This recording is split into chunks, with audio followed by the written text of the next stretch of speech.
Hello, lovely people. I hope you're all having a wonderful foodie February. I am here to just chat you through some of my favourite cookbooks today. Dooby dooby dooby dooby dooby dooby dooby dooby dooby doo.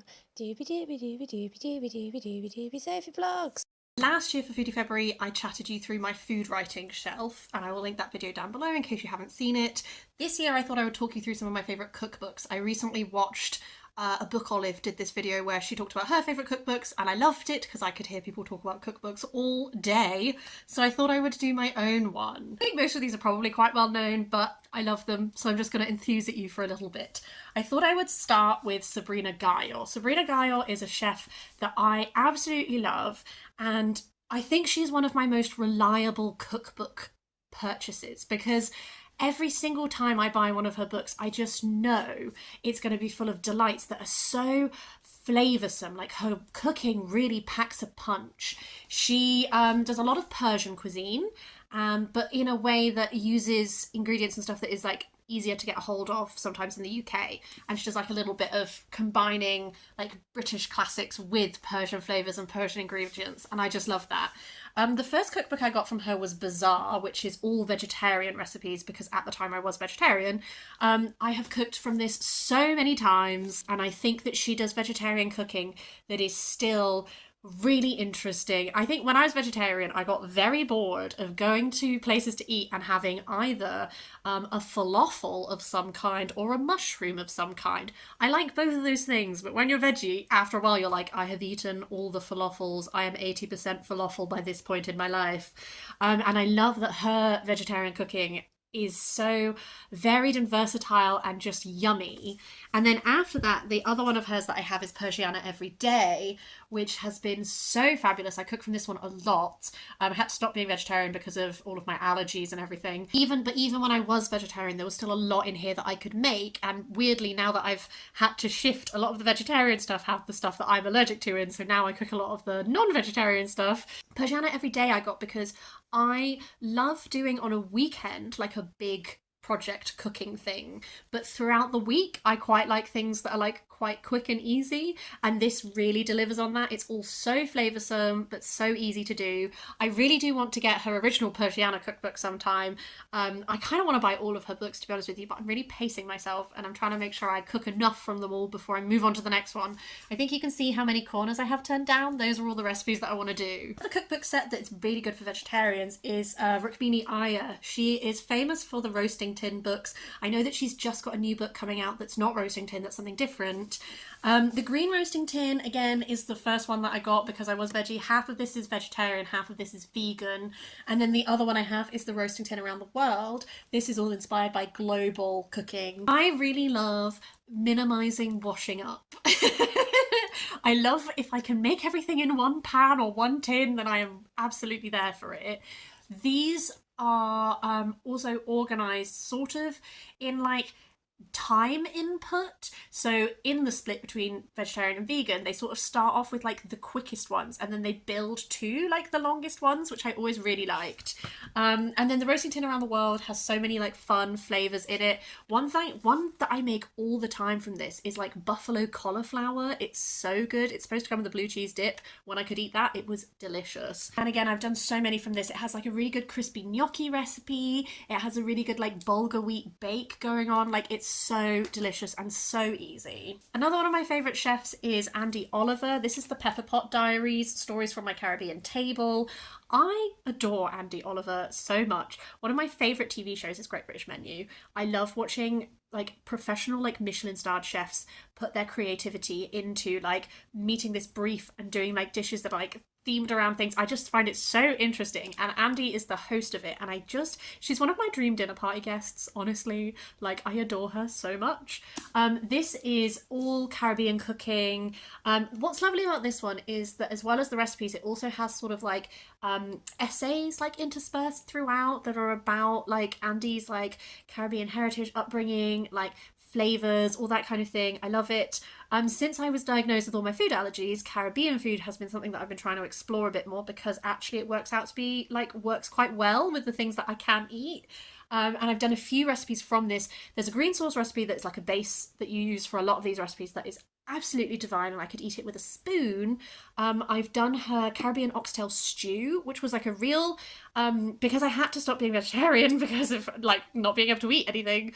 I challenged myself to try and cook outside my comfort zone occasionally, and that was a real like exploration for me, and it worked really well, and it was so delicious, and I really enjoyed it. There's also like an amazing, like really big, like lentil based curry in this that I adore.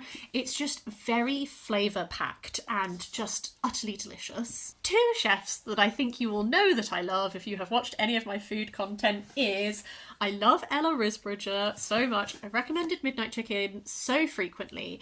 The thing I love about Midnight Chicken is someone bought this for me in lockdown in 2020, and I found it so comforting to just read as a book. The way that Ella Risbridger like writes about food, I just really connect with.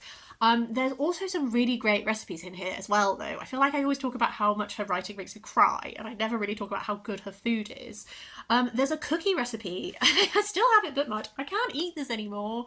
But there's a cookie recipe in here that was my go-to. I made these cookies for so many people for presents, and they always were such a hit. It was one of my most reliable cookie recipes that I've ever done. My friend who bought this for me is not a very confident cook, and she did the chicken curry recipe, and she said like it made her way more confident with cooking because it was like one of the first dishes that she really tried to do that she did just like worked out so well.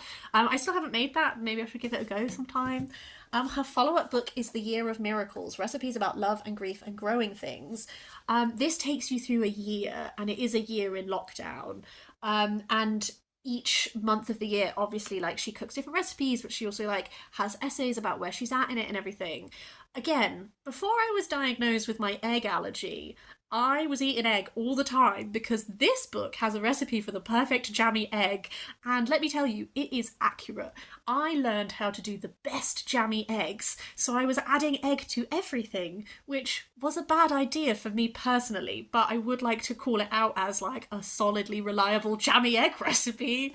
But this has lots of lovely recipes in it, and I just love how Ella Risbridger, she brings me such like warmth and like really encapsulates like the joy of food for me so strongly.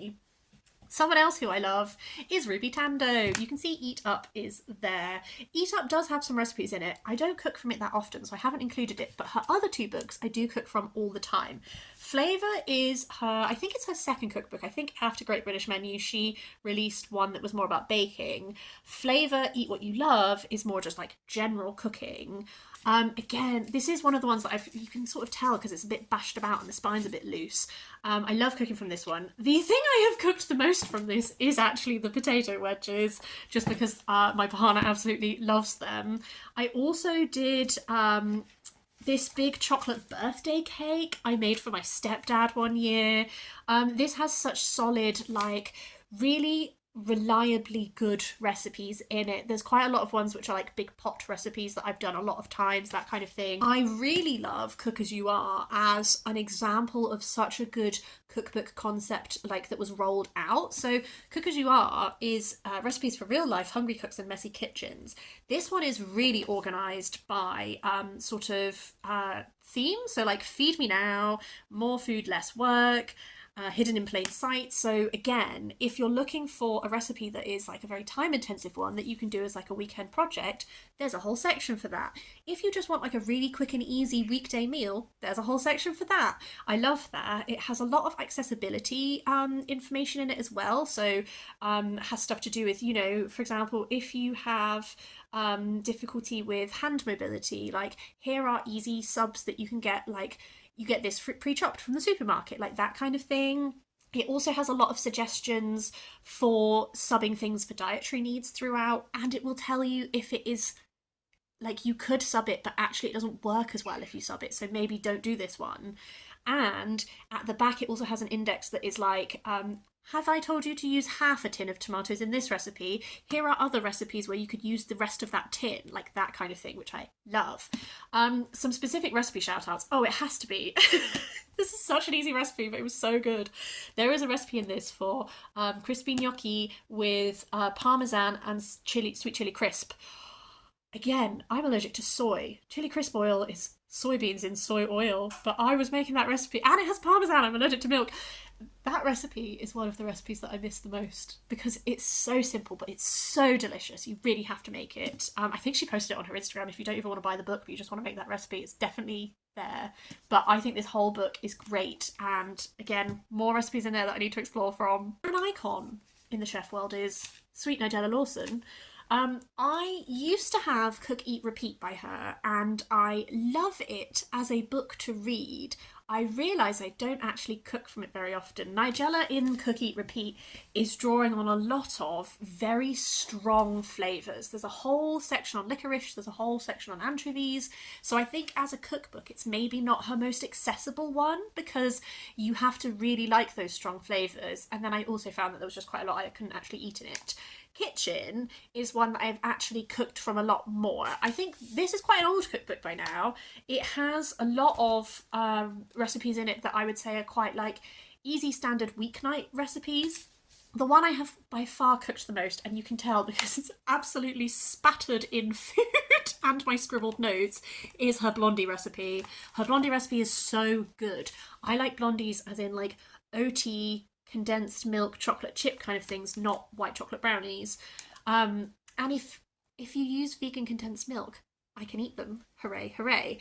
I think that I love Nigella for baking more than I do for actually cooking, but this has some really good like solid staples in it. Moving into the world of baking, I have 3 books and then I will call it a day. Baking with Kim Joy. Kim Joy is another great British Bake Off contestant. I don't watch Bake Off anymore, but clearly when I did, I was buying those books. This was actually a gift. My friends bought this for me for my birthday because they were like, you need to. Kim Joy, if you're not familiar with her already, does the most delightful, adorable bakes. Here's some cat buns. Precious. Here's some little bee cookies. Like, everything Kim Joy does is so stylized, and I'm very much a rustic baker. I have baked a lot in my life. Like, I used to stress bake when I was doing my A-levels, but I'm very much like a rustic kind of, it's a bit bashed around the edges, but it tastes delicious.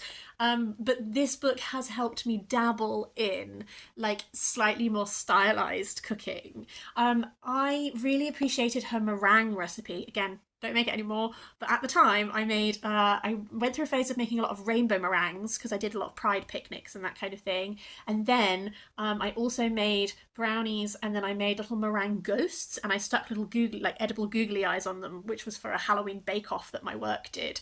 So that meringue recipe really served me well. She does have a lot of vegan recipes in this. I can't do dairy or egg, so some vegan recipes work for me, some don't, because I'm also allergic to nuts and soy, but sorry, everyone who watches this channel knows all the food I'm allergic to by now because I keep going on about it. What I'm saying is this has a lot of vegan alternatives as well as stuff with dairy and egg in it. So if that's something that is a dietary requirement for you, this is actually really good for that. On a similar note, my final 2 cookbooks are both sort of for plant-based or allergy-friendly cooking. Vegan Cakes by Sarah Hardy.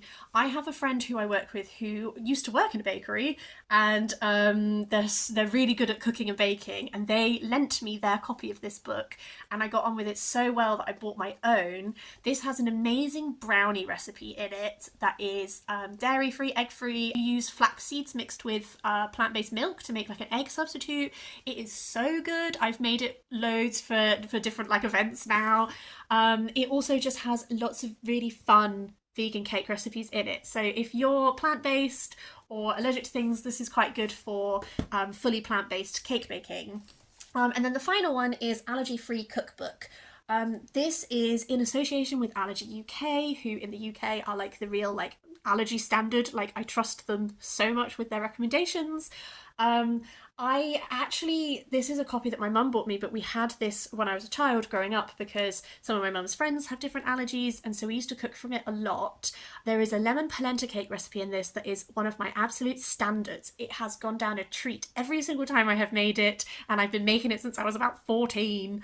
It's so good, but this recipe book is so great with a lot of the recipes in it are quite like standard, kind of like classic, like they're not necessarily like the jazziest, but it's really good for depending what your allergies are, like giving you good alternate recipe suggestions for them. Mum bought me my own copy after I was diagnosed with all my allergies because she was like, we know it's good. Yes, I have so many more cookbooks in my life that I could talk to you about, but I thought I would keep it to these because these are the ones which I can hand on heart say I cook from the most. They are my most reliable. I have other ones which I'm like, this one is beautiful. Can I actually eat that much from it? No, but it's so stunning that I can't let it go. I have a few like that. I have others which are much more like technical and they're maybe like a bit tech heavy for me and all that kind of thing. Like, I have lots of other cookbooks in my life, but these are the ones which I definitely return to the most. I would now like to throw it out to you. What are your favourite cookbooks? What are your favourite cookbook authors? Please do let me know. Don't worry about whether or not they're Sophie food friendly, because I quite frequently just get cookbooks out from the library and just read them like they are books. Like, I love that whole process. So please recommend me your favourites. I would love to hear them. I hope that you're having a lovely Foodie February, whether you're taking part or not. I hope that you're eating delicious things. And I will see you next time for something different.